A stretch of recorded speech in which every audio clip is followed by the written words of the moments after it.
പള്ളി മദ്രസകൾ ഒരു നാടിൻ്റെ ഒരു സാംസ്കാരിക കേന്ദ്രമാണ്. എന്താണ് അങ്ങനെ പറഞ്ഞാൽ അതിൻ്റെ അർത്ഥം?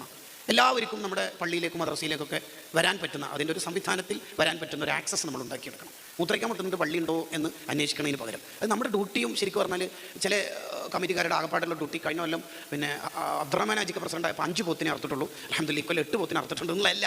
അതല്ല ശരിക്കും, അതൊന്നുമല്ല. മൂത്രച്ചോളിയിലെ പാട്ട പൈപ്പിന് കെട്ടിയിടുക, ആടിന് കെട്ടിയിടുന്നതിന് ചെരുപ്പ് ത്രികോണാകൃതിയിൽ മുറിക്കുക, മോഷ്ടിച്ചു കൊണ്ടുപോകുന്നുണ്ട്. ഇതൊന്നും അല്ല വലിയ സേവനം. ഇത് ചെയ്താലും ചെയ്തിട്ടില്ലെങ്കിലും നമ്മൾ ചെയ്യേണ്ട ചില കാര്യങ്ങളിലേക്കാണ് നിങ്ങളുടെ ശ്രദ്ധ ഞാൻ കൊണ്ടുപോകുന്നത്. എല്ലാവർക്കും കയറി വരാൻ പറ്റുന്ന, ഏത് പ്രശ്നം അവതരിപ്പിക്കാൻ പറ്റുന്ന ഒരിടമായിരുന്നു മദീനത്തെ പള്ളി. പള്ളി വളരെ ചെറുതായിരുന്നു, AC ഇല്ല, മറ്റൊന്നും ഉണ്ടായിരുന്നില്ല. പക്ഷെ ആ പള്ളിയിൽ എല്ലാ പ്രശ്നം അവതരിപ്പിക്കാൻ പറ്റും. ഏത് പ്രശ്നം അവതരിപ്പിക്കും, ആർക്കും ഒരു ശബ്ദ കോലാഹലങ്ങളിൽ ഒരു പ്രശ്നമില്ല, ഒരു പ്രതിസന്ധിയും.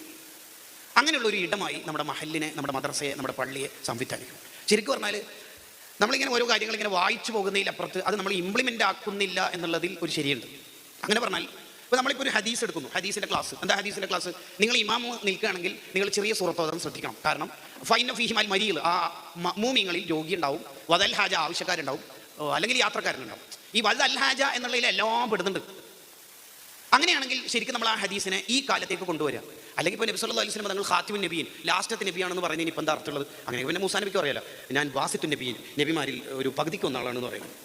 നബി തങ്ങൾ ലാസ്റ്റത്തെ നബി എന്ന് പറയുന്നത് ആ കൊണ്ടുവന്ന ആശയങ്ങൾ ഖിയാമത്ത് നാൾ വരെ നമ്മൾ ഇങ്ങനെ ഇംപ്ലിമെന്റ് ചെയ്തുകൊണ്ടിരിക്കണം. ഈ ഹദീസ് വായിച്ചിട്ട് റവാഹുൽ ബുഖാരി, ഈ ഹദീസ് ബുഖാരി റിപ്പോർട്ട് ചെയ്തിട്ടുണ്ട്. അടുത്ത വായിക്ക് അൻ അബി ഹുറൈറത എന്ന് പോകുന്നതിലപ്പുറം നമ്മൾ കുട്ടികൾക്കും നമ്മുടെ മുത്താലിമീങ്ങൾക്കും നമ്മളിലും ഉണ്ടാക്കിയെടുക്കേണ്ടത്, കോഴിക്കോട് റെയിൽവേ സ്റ്റേഷൻ്റെ അടുത്ത പള്ളിയിലാണ് മുത്തുനബി ഒരു തവണ ഇമാമക്കുന്നതെങ്കിൽ പിന്നെ നബി തങ്ങൾ ഏത് സൂറത്ത് ഓതാനായിരിക്കും സാധ്യത? നിങ്ങളുടെ ഒരു അഭിപ്രായം പറയും. ചെറുതായിരിക്കും അല്ലേ? ടൗൺ സ്ക്വയറിൽ തങ്ങൾ മൈക്കിട്ടിട്ട് സംസാരിക്കുമ്പോൾ എത്ര ഡെസിബിൾ സൗണ്ട് ഇടാനായിരിക്കും തങ്ങൾ പറയാൻ സാധ്യത?